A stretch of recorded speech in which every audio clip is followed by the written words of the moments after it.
Dear students, welcome back. एक बार फिर से आप लोगों का स्वागत है मेरे यूट्यूब चैनल लर्न विथ जेब पे। एक बार फिर से मैं आप लोगों को याद दिला दूं कि मॉक टेस्ट होने जा रहा है 24 अप्रैल को, तो आप लोगों को रजिस्ट्रेशन कर देना है पहले ही, है ना। आप लोग रजिस्ट्रेशन कर दें 23 अप्रैल तक इस ईमेल आईडी पे zeb909@gmail.com। और आपको पता है कि मैं प्रीवियस ईयर क्वेश्चन पेपर को डिटेल्ड एनालिसिस करवा रहा हूँ।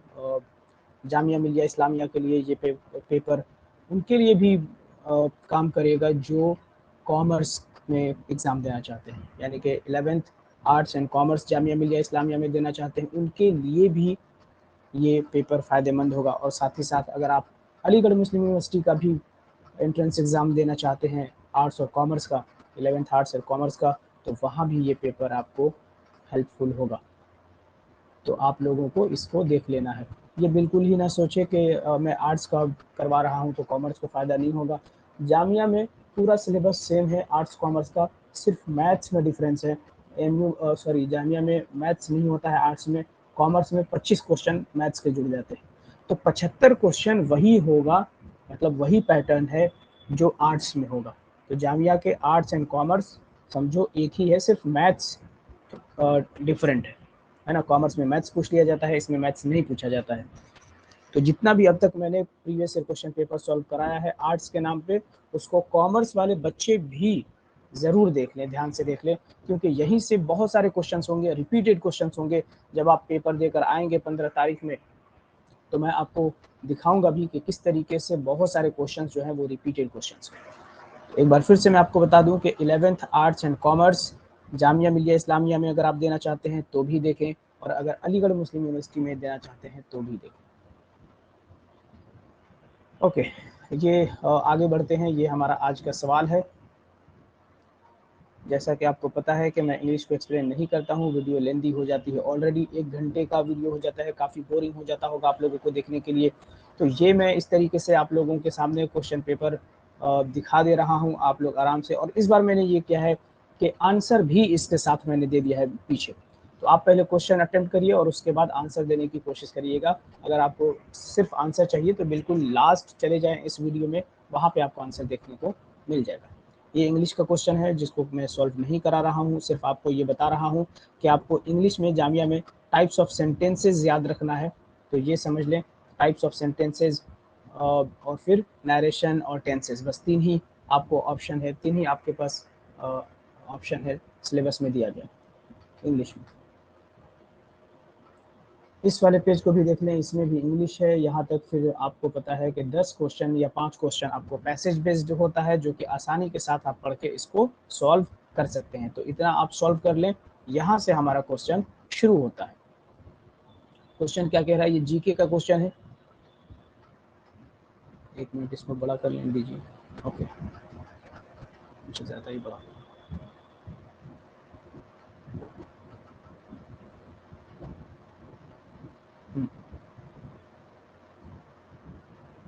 ये देखिए, ये जीके का क्वेश्चन, क्वेश्चन नंबर 26 में क्या कह रहा है, which Indian born American receive the Nobel memorial prize in economic science in 2019। इसमें कह रहा है कि कौन इंडियन बॉर्न अमेरिकन है जिसको नोबेल मेमोरियल प्राइज मिला है 2019 में इकोनॉमिक साइंसेस में। यानी कहने का मतलब ये है कि ये जो क्वेश्चन सेटर हैं उनका पूछने का मतलब, पूछना ये चाहते हैं ये कि भाई साहब ये बताइए नोबेल प्राइज किसको मिला है। देखो, ये नोबेल मेमोरियल प्राइज देखिए आपको कंफ्यूज सिर्फ कर रहा है, इनका पूछना यही है तो नोबेल प्राइज इकोनॉमिक्स में किसको मिला है, ठीक है, 2019 में, जो कि इंडियन बॉर्न अमेरिकन ये सिटीजन है, अभिजीत बनर्जी, इन्हीं को मिला है, ठीक है। ये आपको याद रखना है। साथ ही साथ आपको फिर से मैं याद दिला दूं कि आपको नोबेल प्राइज पढ़ लेना है, 2022 का नोबेल प्राइज पढ़ लेना है। और मैं बार बार कहता हूं कि नोबेल प्राइज में 3 क्वेश्चन जरूर आप याद रखें। पहला क्वेश्चन, सबसे पहला क्वेश्चन जो होना चाहिए ये, तो नोबेल प्राइज कब से दिया जा रहा है, 1901 से दिया जा रहा है, अल्फ्रेड नोबेल के नाम पे दिया जा रहा है। और एक और क्वेश्चन आप याद रखें कि इकोनॉमिक कब अलग, मतलब कि इकोनॉमिक्स जो है उसमें नोबेल प्राइज कब से दिया जा रहा है, वो याद रखें। ये अलग है, एक्स्ट्रा चीज में बता रहा हूँ। जब 2022 का आप नोबेल प्राइज़ पढ़ेंगे, याद करेंगे, उसमें क्या याद रखना है? मिसाल के तौर पे आपको क्या याद रखना है कि इकोनॉमिक्स में किसको मिला है ना? तो अगर इकोनॉमिक्स में मिला है, मान लीजिए ये 2019 वाला ही देखते हैं, 2019 में इकोनॉमिक्स में किसको मिला है? अभिजीत बनर्जी को। अब क्या पता करना है, आखिर क्यों मिला है? कुछ तो इन्होंने किया होगा उस फील्ड में, तो वो आपको याद रखना है। और ये कहाँ के रहने वाले हैं, सिटीज़न कहाँ के हैं? ये 3 क्वेश्चन अगर आपने याद कर लिया, तो नोबेल प्राइज़ से रिलेटेड अगर कोई भी क्वेश्चन आएगा, आपसे छूटने वाला नहीं है। साथ ही साथ ये सब, अब यहाँ पे देखो, ये कन्फ्यूज़ करने के लिए कि अभिषेक बनर्जी दिया हुआ है ना? तो आपको यही थोड़ा-सा आपको संयम बरतना होगा जब आप एमसीक्यूज़ के क्वेश्चन सॉल्व कर रहे होते हो तो। वीएस नैयपॉल, ये भी बहुत बड़े राइटर हैं और ये तो आपके सिलेबस में भी हैं, तो इनके बारे में भी जानना है। इनको नोबेल पीस प्राइज़ भी शायद 2003 में इन्हीं को मिला था। और अमर्त्य सेन, इनका भी नाम याद रखना है ना? इन्होंने आइडिया ऑफ जस्टिस दिया है। तो ये क्वेश्चन नंबर 26 हो गया। 27 में आ जाएं कि who among the following became the first women Lok Sabha speaker. मैं बार बार कह रहा हूं कि first in India, first in world, first in women, इस तरीके से लार्जेस्ट, स्मॉलेस्ट, डीपेस्ट, ये सब टॉलेस्ट, ये सब जितना भी टॉपिक है ना, इसको आप खंगाल लें, बिल्कुल बढ़िया से पढ़ाई कर लें इसकी। तो फर्स्ट वीमेन लोकसभा स्पीकर के बारे में आपको बताना है कि फर्स्ट वीमेन लोकसभा स्पीकर कौन है? सुषमा स्वराज, स्मृति ईरानी, सोनिया गांधी या मीरा कुमारी। तो आपको पता है सुषमा स्वराज तो नहीं है ना? सुषमा स्वराज कौन थी?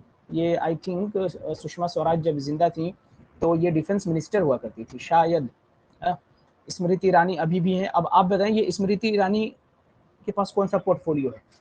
ये यूनियन मिनिस्टर है, ठीक है? तो पोर्टफोलियो बताइए स्मृति ईरानी का, क्योंकि आपको पोर्टफोलियो याद होना चाहिए। जितना भी सेंट्रल मिनिस्टर्स हैं उनके पोर्टफोलियो याद होना चाहिए कि होम मिनिस्टर कौन है, डिफेंस मिनिस्टर कौन है, फाइनेंस मिनिस्टर कौन है, रेलवे मिनिस्टर कौन है, एजुकेशन मिनिस्टर कौन है, एग्रीकल्चर मिनिस्टर कौन है ना? तो ये सब आपको याद होना चाहिए। स्मृति ईरानी का भी बताइए। सोनिया गांधी बिल्कुल नहीं, ये भी नहीं है। एक ही नाम बच गया, मीरा कुमारी। तो मीरा कुमारी ही क्या है? लोकसभा के स्पीकर, फर्स्ट वीमेन स्पीकर थी। क्वेश्चन नंबर 28 में आ जाए। Which of the following is the first mountaineer to climb Mount Everest 10 times. ये देखिए, first in world, first in India, ये सब पढ़ेंगे तो वहां सब ये सब दिख जाएगा आपको। कौन ऐसी पहाड़ पे चढ़ने वाली हैं जिन्होंने 10 मरतबा माउंट एवरेस्ट पे चढ़ाई कर दी है? बचेंद्री पाल, तेंजिंग नोर्गे, आंग रीता शेरपा या आंग सान सू की। क्वेश्चन नंबर 28, जल्दी से बताइए इस क्वेश्चन नंबर 28 का आंसर। इसका जो राइट आंसर है वो हो जाएगा आंग रीता शेरपा। इन्होंने 10 बार, है ना, माउंट एवरेस्ट पे चढ़ाई कर दी है। मुझे कमेंट में बताइए कि माउंट एवरेस्ट कहाँ है? इंडिया, नेपाल या चाइना, कहाँ है माउंट एवरेस्ट? और इसकी ऊंचाई कितनी है ये भी बताएं।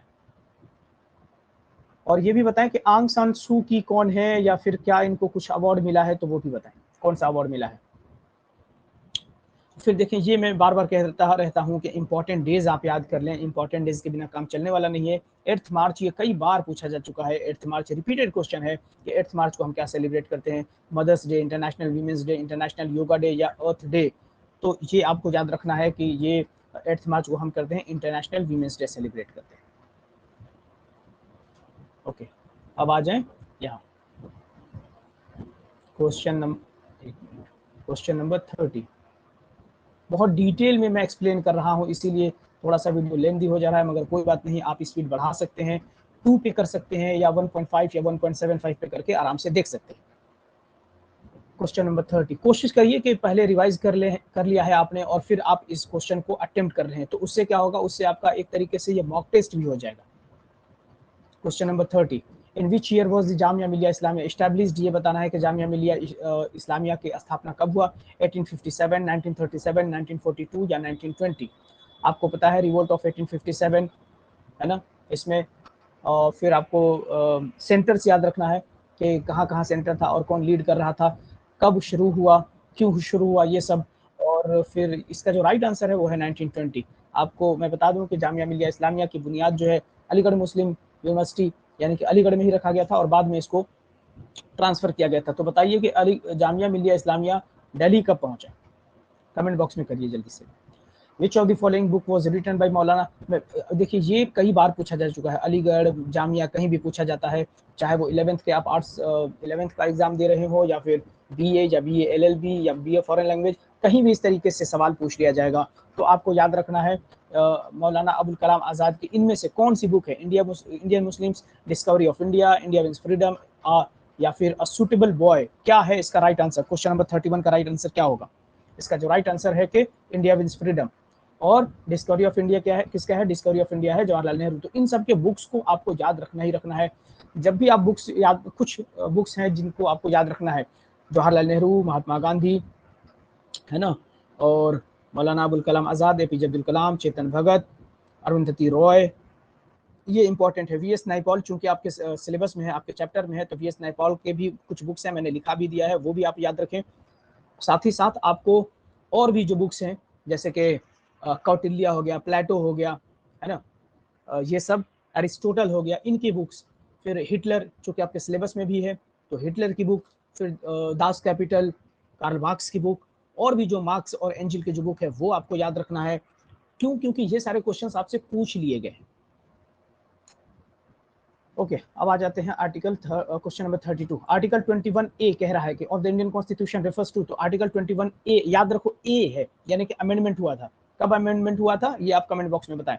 Article 21A of the Indian constitution refers to क्या कहता है? Free and compulsory elementary education, right to life and liberty, equality before law, special status of Jammu Kashmir. आपको पता है special status of Jammu Kashmir 370 में है। एक चीज मैं आपको और भी बता दूं कि स्पेशल स्टेटस सिर्फ जम्मू कश्मीर को नहीं मिलता है, स्पेशल स्टेटस और भी बहुत सारे स्टेट्स को मिलते हैं, वो आर्टिकल 371 में मेंशन है। 371, 371 A, B, C, D, E, F, जे, इस तरीके से करके आपको याद रखना है कि 371 ए में कौन सा स्टेट है, बी में कौन सा है, सी में, इस तरीके से आपको याद रखना है। वहां भी उनको भी स्पेशल स्टेटस मिलता है, सिर्फ जम्मू कश्मीर नहीं था। तो जम्मू कश्मीर का खैर ये तो अब मतलब अभी भी ये प्रोविजन है, बट जो मेन प्रोविजन था वो वहां से हटा दिया गया है। और आपको पता है इक्वालिटी बिफोर लॉ, ये तो आर्टिकल 14 वाला है, right to life and liberty, ये आर्टिकल 21 में तो है, बट 21A में नहीं है ना। तो आपको कंफ्यूज नहीं होना, ध्यान से मैं कह रहा हूँ, ध्यान से थोड़ा सा समझिए कि right to life and liberty article 21 में है सिर्फ। आर्टिकल 21A में क्या है? फ्री एंड कंपल्सरी, और क्या है? एलिमेंट्री, सिर्फ एलिमेंट्री एजुकेशन है। ये नहीं कि आपने ग्रेजुएशन करना है तो आप सरकार से पैसे मांग रहे हैं कि भाई साहब आपने तो कहा है कि मैं पढ़ाऊंगा। सरकार नहीं पढ़ाएगी ना, एलिमेंट्री एजुकेशन ही सिर्फ आपको देगी, वो भी 6 साल से लेकर 14 साल के बच्चों तक। Question number 33, which of the following can not be recognised as a pandemic. अब ये जो क्वेश्चन है ना, बड़ा कंफ्यूजिंग क्वेश्चन है कि कौन सा इसमें से पैंडेमिक नहीं है। पैंडेमिक का मतलब जो थ्रू आउट द वर्ल्ड फैला हुआ बीमारी हो, दैट इज कॉल्ड पैंडेमिक। मतलब पैंडेमिक का मतलब जो थ्रू आउट द वर्ल्ड। और ठीक है, तो ये जो दोनों है ना, ब्यूबोनिक प्लेग ऑफ 1896 ये बॉम्बे में आया था, और डायरी ऑफ 1980 ये लैटिन अमेरिका, साउथ अफ्रीका, है ना, इन कॉन्टिनेंट्स में आया था। तो ये दोनों तो एपिडेमिक है। बट ये मैं देख रहा हूँ कि इन्फ्लुएंजा और जो, ये तो आपको पता ही है कि कोविड-19, ये क्या था? कोविड-19 तो पैंडेमिक ही है ना, ये भी पैंडेमिक है। इन्फ्लुएंजा ऑफ 1918 ये भी पैंडेमिक था। तो ये तो ऑप्शन खत्म हो गया ना, मतलब गलत हो गया, या इसके आपको मार्क्स मिल जाएगा। 34 पे आ जाए कि अकॉर्डिंग टू इंडियन कॉन्स्टिट्यूशन, ये पॉलिटी के सारे क्वेश्चन बैक टू बैक हैं। According to Indian constitution which of the following is not a fundamental right. ये कई बार मैंने पढ़ा दिया है, ये क्लास 9th जब एमयू का आप पढ़ोगे तो वहां भी। एक चीज और है कि जब जामिया में आप जाए तो इंडियन पॉलिटी वाला जो मैंने कवर कराया है उसको जरूर कवर करके जाए। According to Indian constitution which of the following is, या फिर आप उसको कर लें, या फिर क्लास 9th का जो डेमोक्रेटिक राइट्स वाला चैप्टर है उसको पढ़ लें, दोनों बात बराबर है। बट इंडियन पॉलिटी पढ़ेंगे तो और बेहतर होगा। According to Indian constitution which of the following is not a fundamental right. इनमें से बताइए कि कौन सा फंडामेंटल राइट नहीं है। Right to equality, right to education, right to liberty, right to property. आपको पता है कि ये तीनों, इक्वालिटी, लिबर्टी और एजुकेशन, तीनों है क्या है? फंडामेंटल राइट है। बट राइट टू प्रॉपर्टी नहीं है। राइट टू प्रॉपर्टी अब नहीं है, यानी कि पहले 7 फंडामेंटल राइट हुआ करता था, अब 6 फंडामेंटल राइट है। ये जो राइट टू प्रॉपर्टी है, 44th कॉन्स्टिट्यूशनल अमेंडमेंट एक्ट 1978 में मोरारजी देसाई ने इसको स्क्रैप कर दिया था, यानी कि ये फंडामेंटल राइट से हटा दिया गया था इसको 1978 में। और फिर से मैं बता रहा हूं कि Morarji Desai first non Congress prime minister हैं। 35 में आए, who is the author of the book Life of Pi. ये देखिए अगेन ये क्वेश्चन पूछ दिया है, मतलब बुक्स एंड ऑथर्स बहुत इंपॉर्टेंट है दोनों जगह, एमयू में भी, जामिया में भी। तो लाइफ ऑफ पाई एक मूवी भी शायद आई थी अमिताभ बच्चन की। ये जो बुक है किसने लिखी है? येन मार्टेल, रोहिंटन मिस्त्री, केन फॉलेट या एमजे अकबर, किसकी ये बुक है लाइफ ऑफ पाई?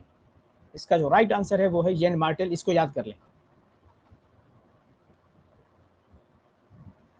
फिर एमजे अकबर है, एमजे अकबर के बारे में भी थोड़ा सा रिसर्च कर लें, बुक वगैरह देख लें इनकी। Question number 36, which is the hottest planet, ये तो भैया प्लेनेट तो छोड़ ही नहीं रहा पीछा, यानी कि आपको वो जो मैं बार बार जो कह रहा हूँ आपको याद रखना है कि यूनिवर्स वाले चैप्टर को बहुत बढ़िया से पढ़ लेना है, बहुत अच्छे से उस टॉपिक को क्लियर करके जाएं, वो बार बार आपको परेशान करता रहेगा। इससे ना हो बाद में आपको पछताना ना पड़े कि सर बार बार जोर दे रहे थे मगर फिर भी आपने नहीं पढ़ा। तो हॉटेस्ट प्लेनेट कौन सा है? Mercury, Mars, Venus, Pluto. Question number 36, इसका जो राइट आंसर हो गया वीनस। क्वेश्चन नंबर 37 में आ जाए कि which of the following element is the most abundant in the human body. अब यहाँ पे ध्यान से समझो, पूछ रहा है कि most abundant element human body में कौन सा पाया जाता है, सबसे प्रचुर मात्रा में, सबसे ज्यादा मात्रा में, है ना, कौन सा पाया जाता है ह्यूमन बॉडी में? कार्बन, ऑक्सीजन, नाइट्रोजन या आयरन? क्वेश्चन नंबर 37, जल्दी से बताओ। ये पाया जाता है भैया, ऑक्सीजन पाया जाता है। 38 में आओ, कोशिश करो कि पहले आप रिप्लाई कर सको और देखो एनालाइज करो कि कितना, चूंकि अब एग्जाम में ज़्यादा वक्त नहीं है, मुश्किल से 20 दिन है, तो आपको इतना अंदाज़ा हो जाना चाहिए, इसका मतलब कि आपने पहले ही सब चीज़ें पढ़ ली हैं, रिवाइज कर ली हैं, और ये सिर्फ रिवीजन का वक्त है। तो आप क्वेश्चन पेपर सॉल्व कर रहे हैं जब, तो इस तरीके से समझिए कि आप एग्जाम हॉल में बैठे हुए हैं और वहां पे बैठ के सॉल्व कर रहे हैं, उससे आपको एक आइडिया लग जाएगा कि कितना ज्यादा तैयारी आपने कर लिया है या फिर कितना और तैयारी करना है। Which of the following is considered as the lengthiest constitution of the world? सबसे बड़ा कॉन्स्टिट्यूशन किसको कहा जाता है, मतलब बहुत ज्यादा लिखा गया है किस कॉन्स्टिट्यूशन में? जाहिर सी बात है अमेरिकन, ऑस्ट्रेलियन या फ्रेंच या इंडियन? इंडियन ही कॉन्स्टिट्यूशन है। ये जो सेलियन फीचर्स है इंडियन कॉन्स्टिट्यूशन का, उसी में आता है ये। आप मनोहर पांडे से भी थोड़ा सा देख लीजिएगा, या फिर लुसेंट है आपके पास, वहां से देख लीजिएगा, या फिर जो मैंने पढ़ा है वहां से देख लीजिएगा, कहीं से भी देख लिए। बट ये सब आपको इंडियन पॉलिटी, देखो इंडियन पॉलिटी के कई क्वेश्चन पूछ लिया गया। क्वेश्चन नंबर 39 में आ जाओ कि which of the following animal is there on the insignia of reserve bank of India. ये क्या पूछ रहा है? बिल्कुल एकदम सिंपल सा ये क्वेश्चन है, ये लाइफ एक्सपीरियंस, इसको पढ़ाया नहीं जाएगा, कोई पढ़ाएगा नहीं आपको, ये तो लाइफ एक्सपीरियंस आपका है कि आपने नोट तो देखा ही होगा ना, उस पर किस जानवर को बताया गया है, मतलब कौन सा जानवर है आरबीआई के नोट पे या आरबीआई के सिंबल पे, कौन सा जानवर है? अगर ये ना देखो, अगर नहीं समझ में आए तो मैं ये नहीं बता रहा हूँ कि चीटिंग करो, अगर नहीं समझ में आए तो भैया अगर पैसा वगैरह लिए हो तो थोड़ा सा ऐसे निकाल लेना, अरे सर पैसा देखना है कि नहीं, और उस पर देख लेना, है ना, मतलब इस टाइप के अगर सवाल हो तो, बट ऐसा नहीं करना, मतलब मुझे नहीं लगता कि जरूरत पड़ेगी नोट निकालने की। तो क्या है ऑप्शन? लॉयन, टाइगर, पैंथर या एलिफेंट? क्वेश्चन नंबर 39, जल्दी से बताओ कौन सा जानवर है? टाइगर है, देखते होगे आरबीआई के उस पर टाइगर है। क्वेश्चन नंबर 40 में आ जाओ। A veteran Bollywood actor who had been recipient of 2011 Padma Shri award was awarded the Filmfare lifetime achievement award. आपको याद रखना है कि कोई बॉलीवुड एक्टर है जिसको 2011 में पद्मश्री अवार्ड, अब अच्छा पद्मश्री किसी एक एक्ट्रेस को मिला भी है, क्या नाम है, मैं भूल गया, रवीना टंडन है क्या, पता नहीं, शायद रवीना टंडन ही, जिनको पद्मश्री मिला है अभी इस साल 2023 का पद्मश्री अवार्ड मिला है। और साथ ही साथ जब एमयू में आपको देना है तो एमयू में आपको याद रखना है कि जो वीसी थे हमारे प्रोफेसर तारिक मंसूर साहब, उनको मिला है एमएलसी का टिकट मिल गया, मुबारक हो, है ना। तो film fair lifetime achievement award जिनको पद्मश्री मिला था 2011 में, उनको film fair lifetime achievement award मिला है। कौन है भाई साहब? उनके मरणोपरांत, यानी कि उनके डेथ के बाद 2021 में मिला है इनको, है ना, फिल्म फेयर। ऋषि कपूर, आपको इससे याद रखना है कि कौन हाल फिलहाल में किसकी डेथ हुई है, ऋषि कपूर, सुशांत सिंह राजपूत, इरफान खान या दिलीप कुमार? क्वेश्चन नंबर 40, इसका जो राइट आंसर है इरफान खान। फिर सोशल साइंस में हिस्ट्री, ये बहुत बढ़िया काम करती है जामिया। अब से देखो कि यहाँ पे इसने क्या किया है, सेक्शन में डिवाइड कर दिया है कि ये हिस्ट्री का क्वेश्चन है, ये उसका क्वेश्चन है, ये उसका क्वेश्चन है, तो इससे आपको थोड़ा सा क्या मिलेगा, अंदाजा मिल जाएगा। तो देखो, when did Napoleon invade Italy? अब सवाल बड़ा भयंकर है भाई कि इटली पर कब इसने आक्रमण किया था, किसने? नेपोलियन ने। 1821, 1905, 1790, 1797 है। देखो इसमें से कोई ऑप्शन सही नहीं है, मतलब वैसे 1790 ही आंसर होगा, ये राइट आंसर हो जाएगा, क्योंकि 2 अप्रैल 1796 को नेपोलियन ने 1796 में अटैक किया था, किसके ऊपर आक्रमण किया था? इटली के ऊपर। तो ये आपको याद रखना है, इटली के ऊपर इसने अटैक किया था 1796 में। तो 1790 इसका आंसर होगा, 97 नहीं होगा। 90 का मतलब 1990 से, सॉरी, इस 1790 से लेके 1799 तक का जो जमाना है, दैट इज कॉल्ड 90s। 42 में आ जाओ। Which of the following artist painted the image of Germania? ये क्वेश्चन घुमा फिरा के इतना पूछ दिया गया है दोस्त कि अब तो आपको पता भी हो गया होगा कि कौन ऐसा आर्टिस्ट है जो जर्मनिया की पेंटिंग बनाया जिसने, जर्मनिया मतलब जैसे इंडिया का भारत माता होता है तो उसी तरीके से जर्मनी का Germania. Philipp Veit, Frederic Sorrieu, Ernst Renan, Richard M Hoe, कौन है ये कारीगर, कौन है वो आर्टिस्ट। क्वेश्चन नंबर 42 ये है फिलिप वेट। 43 में आ जाओ कि which of the following agreement gave reserved seats to the depressed classes in provincial and central legislative council. Nationalism in India जब पढ़ रहे थे, हिस्ट्री का चैप्टर है, वहां पे आपको पता है कि डिप्रेस्ड क्लास को रिजर्वेशन दिया गया था, है ना। क्यों? क्योंकि किसी ने लालच दे दिया था। किस चीज का लालच दे दिया था कि भैया आओ हम तुम्हें रिजर्वेशन देंगे, सेपरेट इलेक्टोरेट की तरह, है ना, कम्युनल अवार्ड दिया जाएगा। बट गांधी जी और फिर अंबेडकर में पैक्ट होता है, उस पैक्ट का क्या नाम है वो आप बताएं, पूना पैक्ट। ये तो आंसर ही मिल गया सीधे। क्वेश्चन नंबर 43 बताएं ऑप्शन में, Lucknow pact, Gandhi Irwin pact, Poona pact या नन ऑफ दीज, क्या होगा क्वेश्चन नंबर 43 का राइट आंसर। ये तो आंसर ही मैंने बता दिया, पूना पैक्ट। उस चैप्टर को जरूर पढ़ने भाई, nationalism in India. Who started the Swaraj party, भाई स्वराज पार्टी किसकी थी? 1923 में। आपको पता है कि स्प्लिट हो गई जब महात्मा गांधी को नॉन कोऑपरेशन मूवमेंट के बाद अरेस्ट कर लिया गया। तो फिर कांग्रेस में एक बार फिर 1907 के बाद कांग्रेस में फूट पड़ती दिख रही है, जब यहाँ पे 1923 में स्वराज पार्टी का गठन किया जाएगा। किसने बनाया भाई? जवाहरलाल नेहरू, महात्मा गांधी, सी आर दास या मोतीलाल नेहरू। बताइए क्वेश्चन नंबर 44 जल्दी से। इसका सही जवाब है मोतीलाल नेहरू और सी आर दास, देख लो ये दोनों। तो डी। 45 क्या है? Who was the president of the Muslim league in 1930? Muslim league का प्रेसिडेंट कौन था 1930 में? बताना है। मोहम्मद अली जिन्ना, मौलाना आजाद, अबुल गफ्फार खान, सर मोहम्मद इकबाल। कौन था 1930 में प्रेसिडेंट मुस्लिम लीग का? क्वेश्चन नंबर 45 इसका जो राइट आंसर है वो है मोहम्मद इकबाल। मोहम्मद इकबाल 1930 में प्रेसिडेंट थे किसके? मुस्लिम लीग के।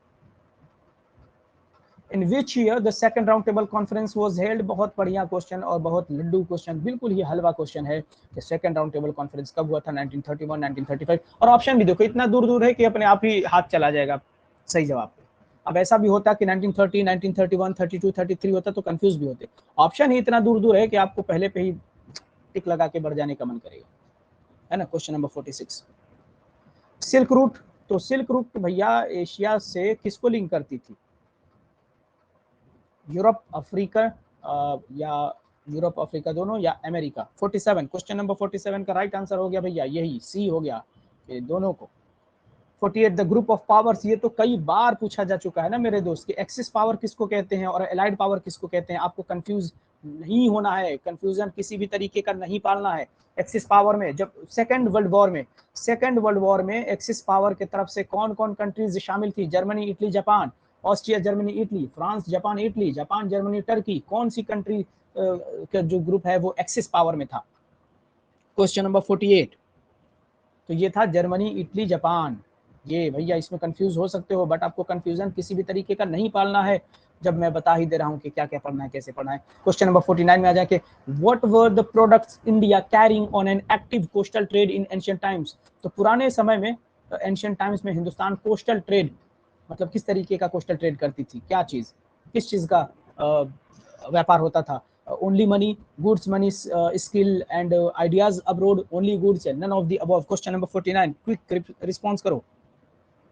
तो भैया हर चीज बेचा जाता था, सामान से लेके पैसा, पैसा से लेके स्किल और आइडियाज, हर चीज। आ जाइए इधर, आ जाइए भाई, क्या है अभी हिस्ट्री खत्म नहीं हुआ है। क्वेश्चन नंबर 50 पे आइए कि what do you mean by international monetary system? IMF मतलब एक तरीके से भाई पूछ रहा है आईएमएफ या इंटरनेशनल मॉनेटरी सिस्टम से आप क्या समझते हैं? It is the system of withdrawal of money, नहीं ये अलग चीज है ना। It is the system for deposit of money, या it is the system linking national currencies and monetary system, या none of these? Question number 50। बिल्कुल देखो इसमें क्या कह रहा है कि इंटरनेशनल मॉनेटरी सिस्टम का मतलब क्या है? इसमें कह रहा है कि भाई आप पैसे निकाल लेते हैं, भाई आप पैसे जमा कर देते हैं, क्यों, क्या मतलब है? मतलब कुछ भी, तो ऐसा नहीं है ना। ये दोनों ऑप्शन खत्म। जब ये दोनों ऑप्शन खत्म तो ये देखो, अक्सर ये आप देखना कि जो राइट आंसर होगा ना वो थोड़ा सा लेंदी हो जाएगा, या तो बहुत आसान होगा जो आपको साफ साफ समझ में आ जाएगा, या फिर अगर समझ में नहीं आ रहा है इसका मतलब ये है कि क्वेश्चन पेपर को सेट करने में भी दिक्कत हो रहा है। है ना, कुछ भी लगा दे रहा है कि it is the system of withdrawal of money, deposit of money, और जब सही जवाब उसको देना होता है तो देखिए कितना लंबा चौड़ा लिख रहा है कि it is the system linking national currencies and monetary system. यही सही जवाब है। फिर से मैं बता दूं कि ये जामिया मिलिया इस्लामिया और अलीगढ़ मुस्लिम यूनिवर्सिटी के 11th आर्ट्स और कॉमर्स दोनों के लिए है, ये फायदेमंद होगा। ये देख लें वीडियोस, जितना भी मैंने आर्ट्स के लिए कराया है वो कॉमर्स के लिए भी देख लें। कॉमर्स में थोड़ा सा बस मैथ्स का ही फर्क होता है, नहीं तो बाकी दोनों जगह जो सिलेबस है वो सेम है। मतलब कि एमयू में जो कॉमर्स के बच्चों के लिए सिलेबस है वही आर्ट्स के बच्चों के लिए भी सिलेबस है, बस मैथ्स का फर्क है कि मैथ्स एक एडिशनल ऐड हो जाता है कॉमर्स में। नहीं, एमयू में तो दोनों सही है, मतलब एक ही साथ है, उसमें तो कॉमर्स और आर्ट्स अलग भी नहीं है, पेपर एक ही होता है, तो वहाँ तो कोई डिफरेंस ही नहीं है। जामिया में ये है, जामिया में सिर्फ मैथ्स का डिफरेंस है कि 20 क्वेश्चन मैथ्स का आ जाता है बस। 75 क्वेश्चन आपके, सॉरी 25 क्वेश्चन, 75 क्वेश्चन आपके यही आएगा जो आर्ट्स में आएगा, इसीलिए जो कॉमर्स वाले बच्चे हैं वो भी देख लें इसको। 51 में आ जाए, और जो आर्ट्स वाले हैं वो कॉमर्स वाले को भी देख लें। By which crucial influences post war reconstruction was shaped. भैया पोस्ट वॉर रिकंस्ट्रक्शन किसके वजह से हुआ था?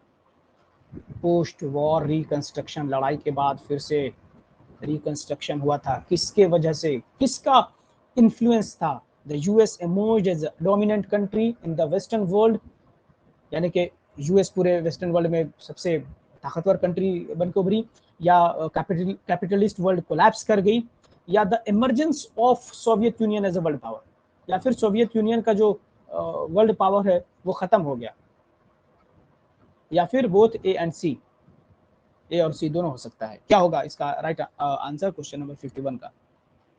तो इसका हो जाएगा ए एंड सी, कि भाई यूएस का पावर बढ़ रहा है। पोस्ट वॉर रिकंस्ट्रक्शन का मतलब जो सेकेंड वर्ल्ड वॉर हुआ भाई साहब, सेकेंड वर्ल्ड वॉर के बाद आपने देखा कि किस तरीके से यूएस का डोमिनेंस बढ़ रहा था, है ना। या फिर ये वो जमाना है जब ये कोल्ड वॉर पीरियड की बात हुई, है ना। कोल्ड वॉर में नहीं, आपके टॉपिक में कोल्ड वॉर है ही नहीं, सेकेंड वर्ल्ड वॉर ही है ये। तो सेकेंड वर्ल्ड वॉर के बाद जो यूएस का जो डोमिनेंस है वो बढ़ता चला गया, बढ़ता चला गया, उसको टक्कर देने के लिए यूएसएसआर पैदा हुआ। बट यूएसएसआर भी क्या हो गया है, सोवियत यूनियन जो था वो खत्म हो गया ना, डिसइंटीग्रेट हो गया 1991 में।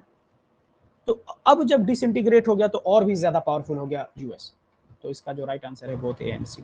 52 में जाओ, name the writer who was a descendant of indentured labour migrants and also got Nobel prize. ये तो अभी उस सवाल में ही मैंने बता दिया था कि भाई साहब को नोबेल प्राइज मिल गया था। ये इंडियन तो थे बट ये इंडेंजर्ड लेबर थे। इंडेंजर्ड लेबर के मतलब कि जबरदस्ती करके अंग्रेजों ने इनको क्या किया था, इनके घर वालों को लेकर ये गए थे कहाँ, इधर कैरेबियन आइलैंड में काम करवाने के लिए। कौन थे वो?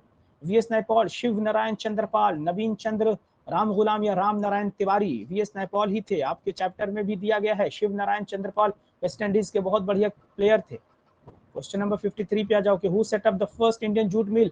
ये तो इतना बार पूछा गया है कि मतलब कि ये तुरंत बता दोगे कि कलकत्ता के अंदर फर्स्ट इंडियन जूट मिल कब बनाया गया था, किसने बनाया? जीडी बिरला, सेठ हुकुमचंद, जमशेद जी नसरवान जी, द्वारकनाथ टैगोर। कौन कौन है वो, किसने बनाया था? क्वेश्चन नंबर 53 का राइट आंसर क्या होगा, जल्दी से बताओ। वेरी गुड, सेठ हुकुमचंद। 54 में आ जाओ, फर्स्ट कॉटन मिल। अब ये बिल्कुल आपको बिल्कुल एकदम डायरेक्ट क्वेश्चन है कि फर्स्ट कॉटन मिल बॉम्बे में बनाया गया था कब? 1834, 1854, 1862, 1874। आपका राइट आंसर होना चाहिए 54। Very good. What were the supplies during the First World War from Indian factories? हिंदुस्तानी फैक्ट्रियों से फर्स्ट वर्ल्ड वॉर में क्या सप्लाई हो रहा था?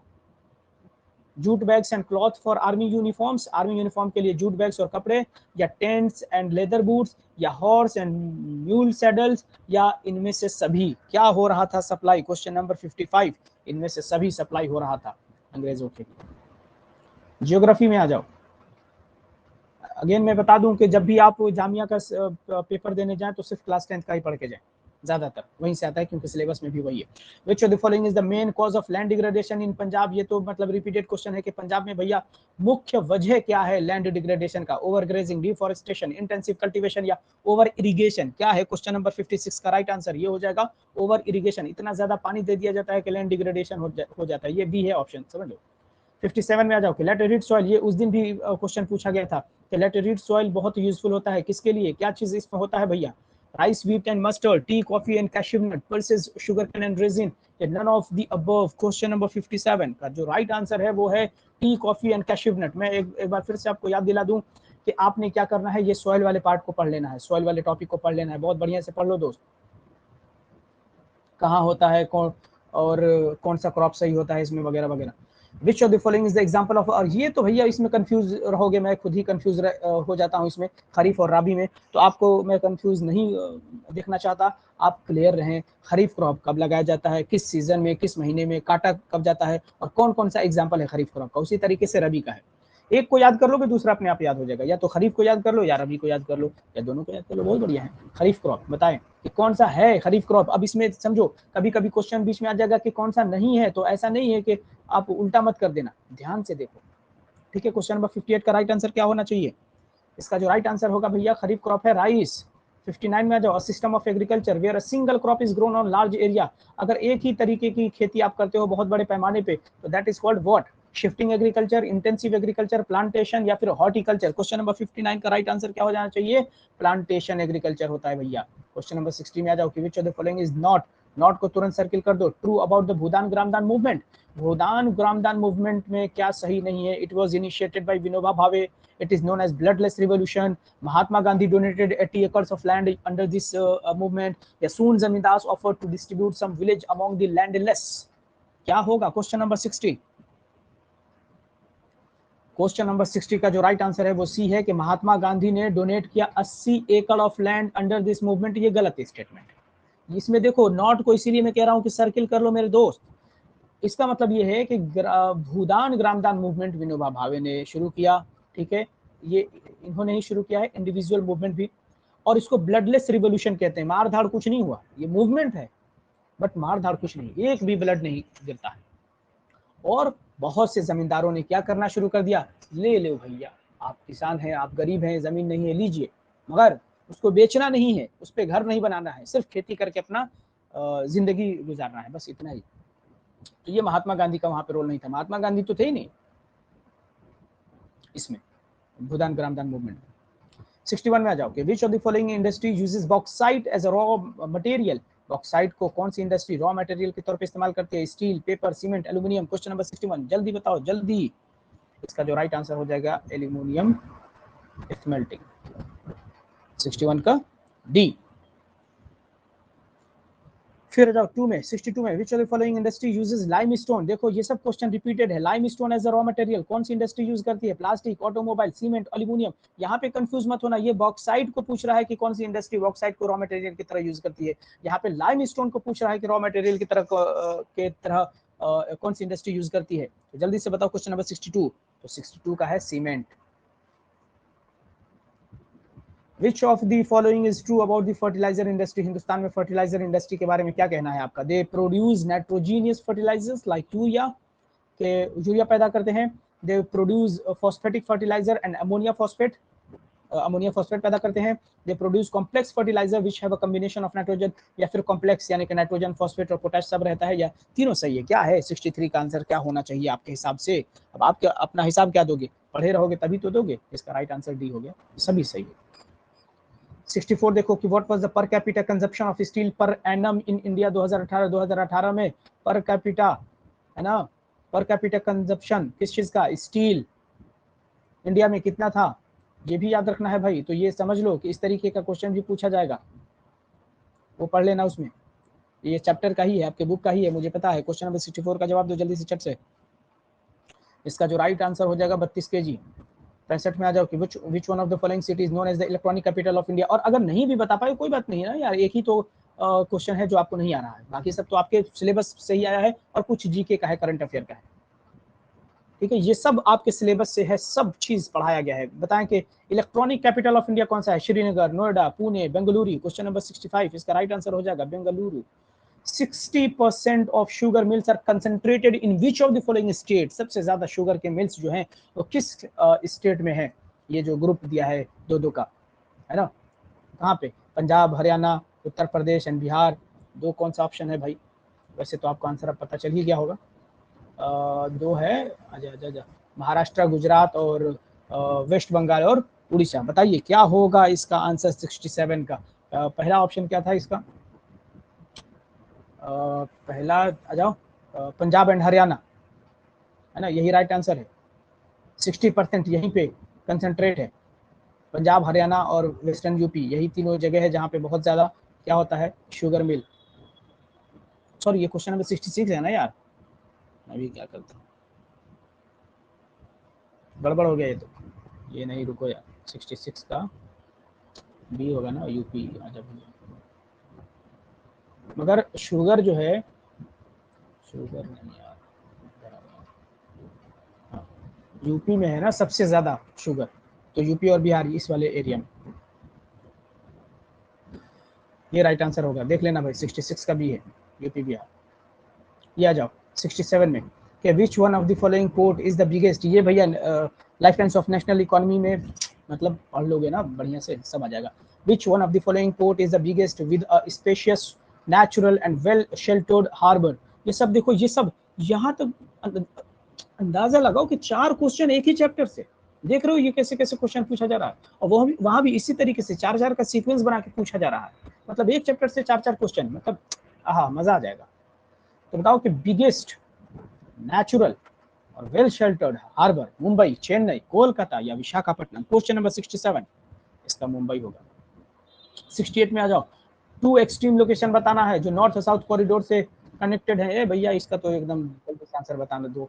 अमृतसर टूटीकोरिन, श्रीनगर तिरुवनंतपुरम, श्रीनगर टूटीकोरिन, श्रीनगर या कन्याकुमारी, जल्दी से बताओ क्विक।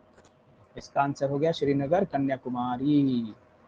69 में आ जाओ, which one of the following is not, not को तुरंत सर्किल कर लेते हैं, not true regarding the sea port of India. Sea port of India के बारे में कौन सा कथन सही नहीं है? Chennai is an inland river in port, Tuticorin port in Tamil Nadu has a natural harbor and hinterland, या Visakhapatnam is the deepest landlocked and well protected port, and Mumbai is the biggest port with a spacious natural and well sheltered harbor। ये तो ऊपर ही हमने अभी देखा ये मुंबई के बारे में, तो ये तो सही है ना, डी वाला सही है। हमें क्या निकालना है? गलत, है ना, ये भी सही है। और विशाखापट्टनम लैंडलॉक है, डीपेस्ट है। ट्यूटिकोरिन ये भी है, तमिलनाडु में है, नेचुरल हार्बर है। Chennai is an inland river in port नहीं है, तो यही सही हो गया, मतलब यही गलत है स्टेटमेंट, है ना, ऐसा कुछ नहीं है।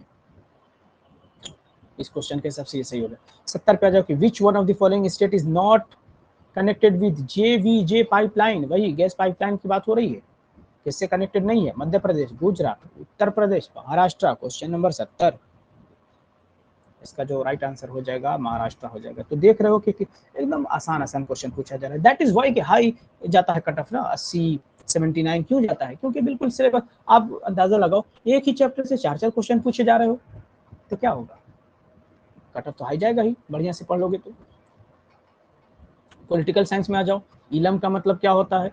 बिल्कुल मेरे नोट्स में एकदम साफ ऐसे ही झलकता है, बिल्कुल साफ दिखता है। और देखो रिवाइज करोगे ना दोस्तों, रिवीजन बहुत इंपॉर्टेंट है।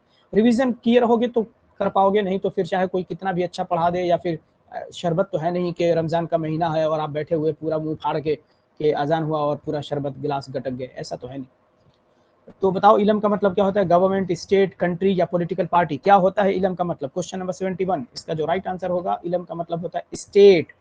श्रीलंका के अंदर तमिल इलम की बात चलाई गई, यानी कि तमिल्स और श्रीलंकन में लड़ाई हुई कि हमें भाई अलग एक स्टेट दे दो।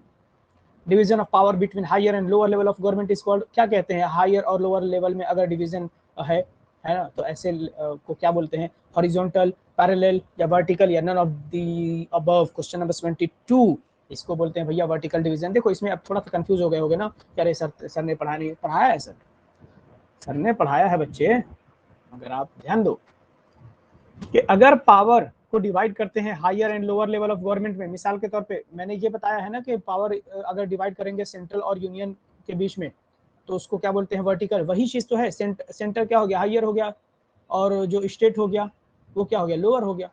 तो जब सेंटर और स्टेट के बीच में पावर को डिवाइड किया जाएगा, यानी कि हायर और लोअर लेवल, वर्टिकल हो गया। सवाल वही था, बस वर्ड के ऊपर थोड़ा सा ध्यान दो, वर्ड्स को चेंज कर दिया गया बस। और अगर लेजिस्लेचर, जुडिशियरी, एग्जीक्यूटिव में किया जाएगा तो हॉरिजॉन्टल कहलाएगा, काम खत्म। 73 में आ जाओ, which one of the following statement is not, को तो सबसे पहले गोला लगा दो। Not correct about democracy, democracy के बारे में कौन सा कथन सही नहीं है? पहला है कि an intelligent sharing of power among legislature, executive and judiciary is very important to the design of democracy. यानी कि डेमोक्रेसी का मतलब ये है कि भाई लेजिस्लेचर, एग्जीक्यूटिव और जुडिशरी में पावर शेयरिंग की जा रही है। देखते हैं सही होता है कि गलत। Power sharing is the very spirit of democracy, कि पावर शेयरिंग मतलब डेमोक्रेसी का मतलब ही होता है पावर शेयरिंग। अच्छा, सी देखते हैं, in a democracy due respect is given to the diverse groups and views that exist in a society. अब इसमें कहा जा रहा है कि मिसाल के तौर पे आप माइनॉरिटी में है तो डेमोक्रेसी के अंदर आपका भी ख्याल रखना पड़ता है। अच्छा, पता नहीं। डी देखते हैं, in a democracy if the power to decide is disbursed it is not possible to take quick decisions and enforce them. ये कह रहा है कि चलो ठीक है, पावर ठीक है, कोई अगर आपको डिसीजन लेना है तो क्या जल्दी नहीं लिया जा सकता है क्या डिसीजन डेमोक्रेसी के अंदर? तो कौन सा सही नहीं है? क्वेश्चन नंबर 23 है ना। तो सही बात है कि भाई डेमोक्रेसी में पावर मतलब डिसीजन इतना जल्दी नहीं लिया जाता है। बाकी ये सब तीनों सही है। मैं तो वहां नहीं रहूंगा, सुन लो, है ना। मैं अब यहाँ पे क्या है कि यहाँ पे कई बार ये हो रहा है कि मैंने आपको समझा दिया, आपको समझ में आ गया तो आपने कर भी लिया। वहां पे ऐसा नहीं होगा, समझाने वाला कोई नहीं होगा। हाँ, हो सकता है तो ट्रांसलेशन होगा, यानी कि हिंदी से इंग्लिश में होगा, इंग्लिश से हिंदी में होगा। थोड़ा सा वहां से देख लेना, अगर आपको मदद मिलेगी तो ठीक है, नहीं तो फिर इतना तो कामयाब हो ही गए हो के काबिल हो ही गए हो कि अब आराम से कर सकते हो। क्वेश्चन नंबर 74 का जवाब दे दो जल्दी से। Who elects the community government in Belgium? Belgium के अंदर कम्युनिटी गवर्नमेंट कौन इलेक्ट करता है? People belonging to one language community only by the leader of Belgium, the citizen of the whole country, या the community leaders of Belgium? कौन करता है? Question number 74 my dear, बिल्कुल सही कि people belonging to one language community, है ना। ये लैंग्वेज वाले फ्रेंच, जर्मन और एक में क्या था, डच, है ना, फ्लेमिश और वेलोनिया रीजन में जो फाइट हो रहा था उसको लेके, तो वो लैंग्वेज कम्युनिटी के लोग ही क्या करते हैं, लीडर्स को चूज करते हैं। 75 में आ जाओ कि which of the following, not को तुरंत गोला लगाओ, an example of a federation where a large country decides to divide its power between the constituent states and the national government. एकदम आसान सा सवाल है। क्या है सवाल? कि कौन सा कंट्री ये इसका एग्जांपल है? किसका एग्जांपल है? कि federation where a large country decides to divide its power, कि बड़ी सी एक कंट्री है अपने पावर को डिवाइड कर रही है, किसके बीच में? कॉन्स्टिट्यूएंट स्टेट्स और नेशनल गवर्नमेंट, यानी कि एक सेंट्रल गवर्नमेंट होता है और एक स्टेट गवर्नमेंट होता है। कौन सा ऐसा एग्जांपल है इसमें से? किस तरीके के फेडरेशन में? USA, India, Spain, Belgium. अगर ये भी आपको पता है कि कमिंग टुगेदर फेडरेशन और होल्डिंग टुगेदर फेडरेशन जो कि आपके पावर शेयरिंग में है ना, तो वहां से भी आप क्लियर कर लोगे कि देख लोगे कि कौन इसमें से ऑड वन आउट हो रहा है। क्वेश्चन नंबर 75 का राइट आंसर क्या होगा मेरे बच्चे? हाँ, very good, USA, United states of America. 76 में देख लो कि which of the following country is an, देखो भाई यहीं पे अभी ऊपर ही जिक्र कर रहा था, यहाँ आ गया कि कमिंग टुगेदर फेडरेशन का एग्जांपल कौन सा है इसमें? बेल्जियम, डेनमार्क, स्पेन या ऑस्ट्रेलिया? क्वेश्चन नंबर 76, हाँ बिल्कुल सही, ऑस्ट्रेलिया है coming together federation. Number of schedule languages in India, ये तो चिल्ला चिल्ला के मेरा गला बैठ गया है। एर्थ शेड्यूल में कितने लैंग्वेजेस होते हैं? 21, 22, 23, 25? वेरी गुड, 22 होते हैं। और आपको याद रखना है कि नेपालीज है, ये है नेपालीज और इंग्लिश नहीं है, ये याद रखना है कि इस शेड्यूल लैंग्वेजेस में 8th जो शेड्यूल है ऑफिशियल लैंग्वेज, उसमें नेपाली है और इंग्लिश नहीं है। विच of the following state does not enjoy special powers under article 371? अब देखो अभी इसी में जब वहां पे जम्मू कश्मीर का जिक्र कर रहा था मैं, तो वो मैंने बताया था आपको कि आर्टिकल 370 जम्मू कश्मीर से रिलेटेड है। अब इसमें पूछा है कि जम्मू आर्टिकल क्या है, डज नॉट, यानी कि कौन सा ऐसा आर्टिकल है जो आर्टिकल 371 में नहीं है, मतलब स्पेशल पावर 371 के तहत नहीं मिलता है। किसको? यही जम्मू कश्मीर ही तो है, बाकी सबको article 371 A B C D E F G H इस तरीके से करके जे तक में इन सभी को मिलता है। ठीक है, आपको याद रखना है कि ए में क्या कौन है, बी में कौन है, सी में कौन है, याद रखो, मैंने लिखवाया भी है। 79 पे आ जाओ दौड़ के। The Bharatiya Janata party was founded in 1980, ठीक है भाई, by reviving which of the while party? तो 1980 में बीजेपी का जन्म होता है, इससे पहले बीजेपी का नाम क्या रहता है आपको पता है? बीजेएस, भारतीय जनसंघ। ओके, इधर आ जाइए भैया। Question number 80, which one of the following facilities offered by the election commission to recognise political party? Election commission of India recognise political party को क्या देती है? इसमें से पार्टी नेम देती है, इलेक्शन फंड्स देती है, इलेक्शन सिंबल देती है या मैनिफेस्टो देती है? क्या देगी आखिर? क्वेश्चन नंबर 80, और इसको कॉमन सेंस से करोगे दोस्त हो जाएगा। देखो, party name election commission of India क्यों देगी? पार्टी ने, मैंने अपना पार्टी बनाया, मैंने अपना यूट्यूब चैनल खोला और दूसरा कोई तय थोड़ी करेगा कि नहीं आप यही रखोगे, मैं तय करूंगा भाई, मैं कुछ भी रख दूं, है ना। तो party name election commission of India क्यों देगी? इलेक्शन फंड्स क्यों देगी? पैसा थोड़ी देती है election commission of India.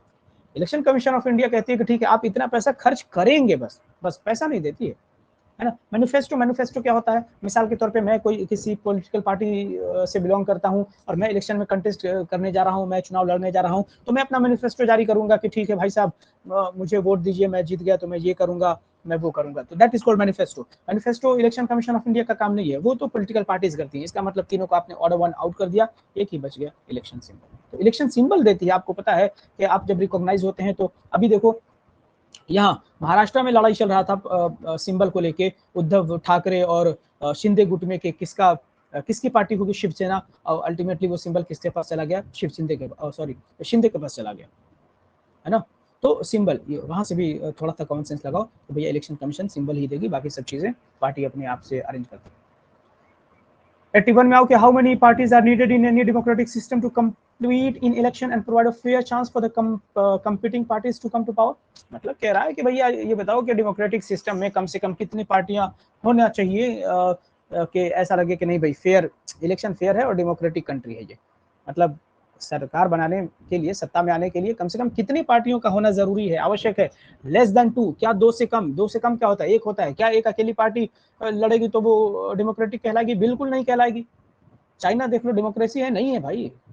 At least 2 parties के कम से कम 2 पार्टियां, या मोर देन 2 पार्टीज, या 2 पार्टी से ज्यादा, या एटलीस्ट 3 पार्टीज। देखो ऑप्शन बहुत ही क्लोज है क्वेश्चन नंबर 81 का, थोड़ा सा ध्यान से देखो कि ये तो नहीं होगा, लेस देन 2 तो होता ही नहीं, नहीं होगा भाई, वो डेमोक्रेसी नहीं। एटलीस्ट 2 पार्टीज, कम से कम, लगभग, मैंने आपको कितनी बार कहा है कि जो मेजर पॉलिटिकल पार्टीज हैं यूएसए और यूके में, वहां दो है ना। यूएस में कौन सी है? डेमोक्रेट्स और रिपब्लिकन। उधर कौन सी है यूके में? कहाँ गया? लेबर और कंजर्वेटिव। तो एटलीस्ट 2, आपको मोर देन 2 पार्टीज नहीं, एटलीस्ट 2 पार्टीज के कम से कम 2 पार्टियों का होना जरूरी है। तो ये इसलिए मैं कह रहा हूं कि एमसीक्यूज में आपको, आपके पास जवाब पहले से नहीं होता है, ऑप्शंस को देख के आपको जवाब अपना चेंज करना पड़ सकता है ना। तो ये देखें, एटलीस्ट 2 पार्टीज। 82, इस तरीके से आपको ध्यान लगाना है कि क्या सही जवाब होगा। Question number 82, when and under whose leadership was Bahujan Samaj party formed? ये बीएसपी, बहुजन समाजवादी पार्टी कब बनाई गई? आपको इतना तो पता होना चाहिए कि 1984 में बना है। तो भैया एक ही चीज है, 1984, या इतना भी पता है कांशीराम फाउंडर है, तो कांशीराम एक ही में है, बस बी लगा के आगे बढ़ जाओ। मायावती लीडर है, बस फाउंडर नहीं है। मुलायम सिंह एसपी के हैं, है ना, ये भजन लाल पता नहीं कौन है। तो 1984 में कांशीराम ने बीएसपी की बुनियाद रखी थी। आ जाइए, अब रुक जाइए थोड़ा सा, एक मिनट।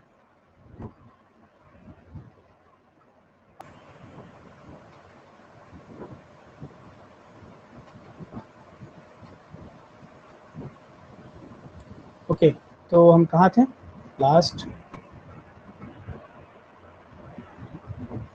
ओके 82, अब ये 83, टाइम लगभग 50 मिनट तक हो गया है।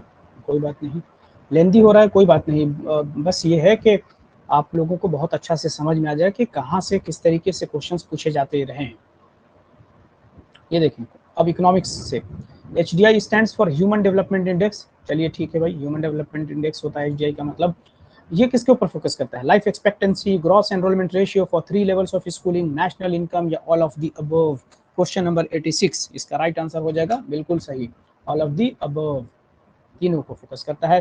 Pick out the correct meaning to define average income. अब देखो एवरेज इनकम का डेफिनेशन क्या है? Average income of the country means the total income of the country. मतलब एवरेज इनकम का मतलब टोटल इनकम जितना होगा कंट्री का वो कहलाता है। या the average income in a country is the income of only employed people. Average income का मतलब जो सिर्फ काम कर रहे हैं उस कंट्री में, उन्हीं के पैसों को एवरेज इनकम कहते हैं। या average income is the same as per capita income, या एवरेज इनकम ही पर कैपिटा इनकम को कहते हैं, इसका मतलब गंगाधरी शक्तिमान है। या D, the average income includes the value of property held. या एवरेज इनकम का मतलब होता है कि जो आपके पास प्रॉपर्टी है वो एवरेज इनकम है। क्या होगा इसका? देखो इसमें ना आपको बिल्कुल बढ़िया वाला डेफिनेशन ढूंढना है, एवरेज इनकम का मतलब क्या है। Question number 87,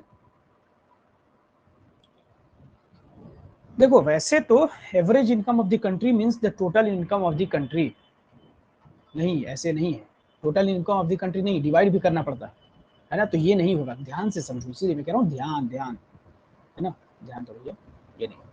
the average income in a country is the only ना, ओनली एम्प्लॉयड नहीं, अगर आप कमा रहे हैं मैं नहीं कमा रहा हूँ तो भी उसको एवरेज निकाला जाएगा, 2 से मल्टीप्लाई किया जाएगा, है ना, तो ऐसा नहीं है, तो ये भी नहीं होगा। The average income is the same as the per capita, बिल्कुल यही, मतलब एक तरीके से यही, और जामिया भी यही मानता है आंसर, तो ये कहाँ गया सी, ये है एवरेज इनकम को ही पर कैपिटा इनकम कहते हैं, ये डेफिनेशन है इसको यहाँ के हिसाब से। विच one of the following is, literacy rate को आप डिफाइन कर दो भैया, total literate population divided bye total population, क्या ये लिटरेसी रेट है? क्वेश्चन नंबर 88 में ये लिटरेसी रेट है। आगे बढ़ते हैं, फिर पूछ रहा है कि मतलब दूसरा ऑप्शन है कि total literate population divided by literate population, कि जितना टोटल लिटरेट पॉपुलेशन है उसको लिटरेट पॉपुलेशन से ही डिवाइड कर दो, तब आ जाएगा लिटरेसी रेट। या फिर proportion of illiterate population in 18 and in the age of 18 है, in the age of 18 and above age group के प्रोपोर्शन निकाला जाता है, मतलब रेशियो निकाला जाता है इलिटरेट पॉपुलेशन का, जो 18 साल या 18 से ज्यादा है उनका रेशियो कितना है, और इलिटरेट पॉपुलेशन का कितना है, वो जो रेशियो निकल कर आएगा उसको कहेंगे लिटरेसी रेट, है ना। और एक क्या ऑप्शन में है, ऑप्शन में it measures the proportion of literate person of the age group of 7 years and above age group. ये मेजरमेंट होती है किस चीज के, कि अगर आप 7 साल के हैं और 7 साल के हैं या 7 साल से ज्यादा के हैं, उसका जो प्रोपोर्शन निकाला जाता है लिटरेट पर्सन का, that is called literacy rate. क्या होगा इसमें, इसमें थोड़ा सा ध्यान से देखने की सब है ना, question number 88।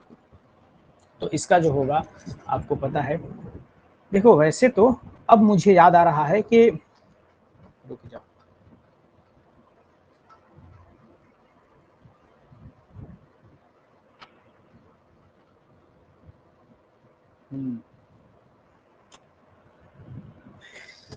Just a second रुक जाओ, इसमें मुझे थोड़ा सा कंफ्यूजन है, मैं भी क्लियर कर लूँ। पर कैपिटा इनकम हो गया,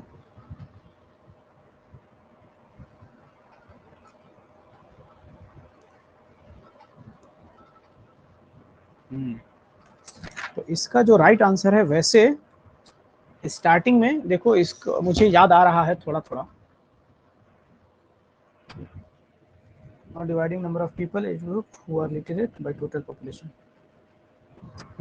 देखो वैसे तो total literate population divided by literate population, ये तो वही चीज़ है, नहीं ये नहीं। वैसे तो कायदे से देखा जाए तो ये डी वाला सही होना चाहिए, है ना। It measures the proportion of literate person of the age group of 7 years and above age group, it measures the proportion of literate person of the age group of 7 and, है ना ये। But उस वक्त मुझे याद आ रहा है, यहाँ पे आपके आंसर वही दिया है, ये डी ही ऑप्शन मार्क किया है, मुझे याद आ रहा है, बट जामिया ने रिवाइज किया था अपना आंसर, और जहां तक मुझे लगता है कि जब रिवाइज किया था तो ये ऑप्शन सही माना था, कि total literate population divided bye total population, जितना लिटरेट पॉपुलेशन है उसको टोटल पॉपुलेशन से डिवाइड करोगे तो that is called literacy rate. देखो वैसे लिटरेसी रेट का तो डेफिनेशन यही है कि भैया अगर आप 7 साल या 7 साल से ज्यादा हैं और आप किसी भी लैंग्वेज में लिखना या पढ़ना जानते हैं, दैट इज कॉल्ड, बस यही हो गया लिटरेसी रेट। बट और भी जब मैंने रिसर्च किया था, क्योंकि जामिया ने इस आंसर को गलत मान लिया था, इसको, है ना, डी वाले ऑप्शन को, जो कि यहाँ पे इस कॉन्सेप्टम वाले बुक में आपको ऑप्शन यही दिया है ना। बट जामिया ने जब रिवाइज्ड अपना आंसर की भेजा था तो उसको चेंज चेंज कर दिया था, है ना, वो ये हो गया था, ये कि total literate population divided bye total population, और ये सही भी है, ठीक है। तो ये इस तरीके से, इसीलिए ज़रूरी है आपको एक्सप्लेन करके बताना कि कहाँ पे आप फंसने वाले हैं, कहाँ पे नहीं फंसेंगे, ठीक है। तो ये वाला वैसे ठीक है कि 7 साल या 7 साल से ज़्यादा के हैं और किसी भी लैंग्वेज में आपको लिखना पढ़ना आता है तो that is enough for literacy rate. But और भी जब ज़्यादा रिसर्च करोगे तो लिटरेसी रेट का जो डेफिनेशन होगा वो इस तरीके से, ठीक।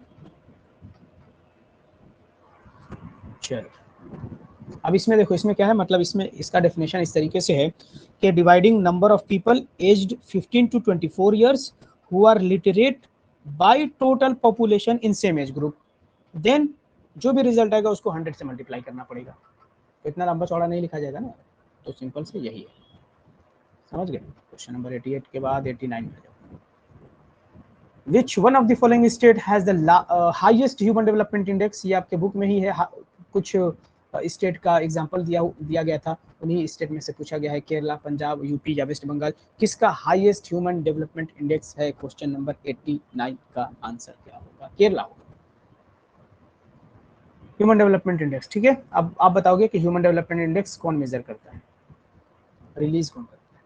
Which of the following activity does not belong to primary sector? लो भैया एकदम हलवा क्वेश्चन, प्राइमरी सेक्टर में क्या नहीं आता है? फिशिंग, माइनिंग, बैंकिंग, फॉरेस्ट्री, क्या नहीं आता है इसमें से? क्वेश्चन नंबर 90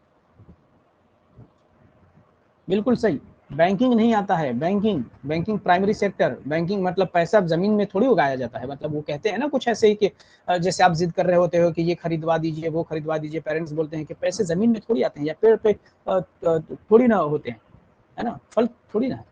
तो उसी तरीके से कि भैया बैंकिंग प्राइमरी सेक्टर में नहीं है। प्राइमरी सेक्टर का मतलब क्या है कि जो रॉ मटेरियल से जो रॉ मटेरियल दे आपको, फल फ्रूट, ये सब प्राइमरी सेक्टर में, एग्रीकल्चर, फिशिंग, माइनिंग, फॉरेस्ट्री, ये सब प्राइमरी है रॉ मटेरियल से।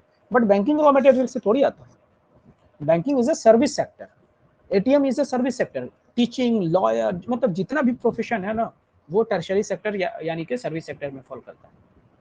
टेलीफोन, ये सब service sector. How do big private companies contribute in the development of a nation? बड़ी जो प्राइवेट कंपनी है जो बड़ी हैं, वो डेवलपमेंट ऑफ अ नेशन में किस तरीके से अपना कंट्रीब्यूशन देती हैं? By increasing the demand for their product through advertisement कराती रहती हैं, उनका डिमांड बढ़ता रहता है। तो क्या इस तरीके से डेवलपमेंट होता है कंट्री का? या बाय इंक्रीजिंग देयर प्रॉफिट, या अपना जो भी प्रॉफिट है उसको बढ़ा लिया तो क्या कंट्री का डेवलपमेंट होगा? या by increasing productivity of the country, जो भी कंट्री का प्रोडक्टिविटी है उसको बढ़ा दिया मैन्युफैक्चरिंग में, या फिर by providing private hospital facilities for the rich, है ना, या अमीरों को सिर्फ प्राइवेट हॉस्पिटल फैसिलिटी प्रोवाइड कराएंगे, तब डेवलपमेंट ऑफ ए नेशन कहलाएगा। क्या होगा राइट आंसर इसका? 91 का हो जाएगा सी। देखो मैंने क्या कहा था कि जो भी, अक्सर यही देखना कि जो बड़ा बड़ा लंबा सा जो स्टेटमेंट होगा ना, वो ज्यादातर चांसेस है कि वो सही जवाब होगा। 92 में आ जाओ, ये तो दिन भर सवाल पूछता रहता है। नरेगा हैज गारंटीड कितने दिनों का रोजगार मिलता है? 200, 100, इसका 100 आंसर होगा। 93 में आ जाओ, the value of all final goods and services produced with in a country during a particular year. ये देखो, ये डेफिनेशन है जीडीपी का, ग्रॉस डोमेस्टिक प्रोडक्ट का, यही डेफिनेशन है। और इसी तरीके से रट्टा मार दो कि वैल्यू ऑफ, हर एक वर्ड के ऊपर फोकस करो, value of all final goods पे ध्यान रखो, and services produced with in a country, जो हिंदुस्तान मतलब आपके कंट्री में जो प्रोड्यूस किया जा रहा है उसके जितना भी वैल्यू होगा, all final goods and services का जो वैल्यू होगा विद इन अ कंट्री, उसी को जीडीपी कहते हैं, ग्रॉस डोमेस्टिक प्रोडक्ट। 94 में आ जाओ, which one of the following is a formal source of income, formal source of credit? Formal source of credit कहाँ से, मतलब कौन सा है? Trader, cooperative societies, money lenders, friend and relatives. Question number 94, इसका जो राइट आंसर हो जाएगा कोऑपरेटिव सोसाइटीज। और trader, money lender, friend, relative, ये इनफॉर्मल सोर्स ऑफ क्रेडिट है। In a self help group most of the decision, जो self help group होते हैं उसमें ज्यादातर जो डिसीजन होता है वो कौन लेता है? बैंक, मेंबर या non government organisation? None of the above. ये चैप्टर पढ़ा गया है और मैंने वहां पे बताया भी है, और ये क्वेश्चन कई बार समझाया भी है, कई बार आपसे पूछा भी गया है। तो इसका राइट आंसर भी आपको कई बार यही जवाब देना होगा, members. Which one of the following is the appropriate meaning of collateral? collateral का सही मतलब क्या हो सकता है? बताओ। It is the sum of total money borrowed from banks, या the amount borrowed from friends. It is an asset of the borrowed used by, देखो अगेन वही चीज है ना, कितना छोटा छोटा सेंटेंस है। It is the sum of total money borrowed from the bank, the amount borrowed from the friend, और इसमें देखो कितना बड़ा है। It is an asset of the borrowed used as guarantee to a lender, that is called collateral. Collateral का मतलब भैया आपने किसी से लोन लिया ना, तो लोन लेने के बदले में आपको कुछ जमा करना पड़ता है, कुछ रखना पड़ता है गिरवी, या इस तरीके से, मतलब आपको डिटेल देना पड़ता है, दैट इज कॉल्ड कोलेट्रल। इसी को तो कोलेट्रल कहते हैं। ऑप्शन नंबर 30 है। 97 में जाओ, इन विच कंट्री इज द ग्रामीण bank meeting the credit needs of over 6 million poor people? ग्रामीण बैंक तो सबसे पहले याद रखना है कि ग्रामीण बैंक ऑफ बांग्लादेश के जो फाउंडर हैं यूसुफ है ना, मोहम्मद यूसुफ या यूनुस, यूनुस यूसुफ यूसुफ यूसुफ या यूनुस, ये नाम है यूनुस यूसुफ, खुद ही यूनुस मोहम्मद यूनुस मोहम्मद यूनुस मोहम्मद यूनुस होंगे, है ना। ग्रामीण बैंक के फाउंडर हैं 1975 में। ये बताना है कि और ये ज़्यादातर महिलाओं के लिए रूरल एरियाज में खोला गया था। विच कंट्री इज द ग्रामीण बैंक मीटिंग द क्रेडिट, मतलब कि ग्रामीण बैंक किस कंट्री में 6 मिलियन गरीबों का जो ज़रूरत है वो पूरा कर रही है। क्वेश्चन नंबर 97, ये भूटान, श्रीलंका, इंडिया, बांग्लादेश। 98 में आ जाओ कि which one of the following organisation lays stress on liberalisation of the foreign trade and foreign investment. कौन सी ऐसी ऑर्गेनाइजेशन है जो लिबरलाइजेशन और फॉरेन ट्रेड के ऊपर, फॉरेन इन्वेस्टमेंट के ऊपर ध्यान देती है? कौन सी ऐसा ऑर्गेनाइजेशन है भाई? Liberalisation, international monetary fund, international labour organisation, मतलब वर्ल्ड हेल्थ ऑर्गेनाइजेशन, या WTO world trade organisation. Question number 98, जी हाँ, वर्ल्ड ट्रेड ऑर्गेनाइजेशन यही रिस्ट्रिक्शन को कम करती है। Special economic zone SEZ are being set up to attract, क्यों बनाया जाता है, किसको अट्रैक्ट करने के लिए बनाया जाता है? फॉरेन टूरिस्ट, फॉरेन गुड्स, या फॉरेन इन्वेस्टमेंट, या फॉरेन पॉलिसीज। क्वेश्चन नंबर 99 का जो राइट आंसर होगा बिल्कुल सही कि फॉरेन इन्वेस्टमेंट। और लास्ट क्वेश्चन है which one of the following has benefited least because of the globalisation in India. Hindustan में ये जो चारों सेक्टर दिया गया है, इसमें से किसको सबसे कम फायदा हुआ है ग्लोबलाइजेशन के बढ़ने से हिंदुस्तान में? एग्रीकल्चर, इंडस्ट्रियल सर्विस सेक्टर, या सर्विस सेक्टर, या सेकेंडरी सेक्टर। 100 का क्या आंसर होगा? बिल्कुल सही, एग्रीकल्चर सेक्टर को कम फायदा हुआ। और लास्ट है, ये देख लो, ये एक बार स्क्रीनशॉट ले लीजिए, ये आंसर है। कुछ आंसर, कुछ क्या, एक ही आंसर में थोड़ा सा डिफिकल्टी हुआ था, वो लिटरेसी वाले में, वहाँ पे आप सही कर लीजिएगा, बाकी सब। और ये है 11th arts previous year question paper 2021-22 का, जामिया मिलिया इस्लामिया का। एक बार फिर से मैं आपको बता दूं कि ये जो क्वेश्चन पेपर है वो कॉमर्स वालों को भी फायदा करेगा, तो कॉमर्स वालों को भी ये डिस्कशन देख लेना है। ये जो प्रीवियस ईयर क्वेश्चन पेपर का डिटेल्ड एनालिसिस मैंने करवाया है उसको देख लेना है। साथ ही साथ अगर आप अलीगढ़ मुस्लिम यूनिवर्सिटी में एंट्रेंस एग्जाम देना चाहते हैं 11th आर्ट्स और कॉमर्स का, तो आपके लिए भी ये वीडियो फायदेमंद हो सकता है, हो सकता नहीं है, होगा ही, ठीक है। तो ये देख लें। बाकी 24 अप्रैल से आपके मॉक टेस्ट होने वाले हैं। अगर आप मॉक टेस्ट में पार्टिसिपेट करना चाहते हैं तो इस ईमेल आईडी पे आप मैसेज कर सकते हैं अपना नाम और यूनिवर्सिटी का नाम कि किसमें आपने अप्लाई किया है, zeb909@gmail.com। और इस यूट्यूब चैनल को आप खूब प्यार और मोहब्बत दें, लर्न विथ जेब।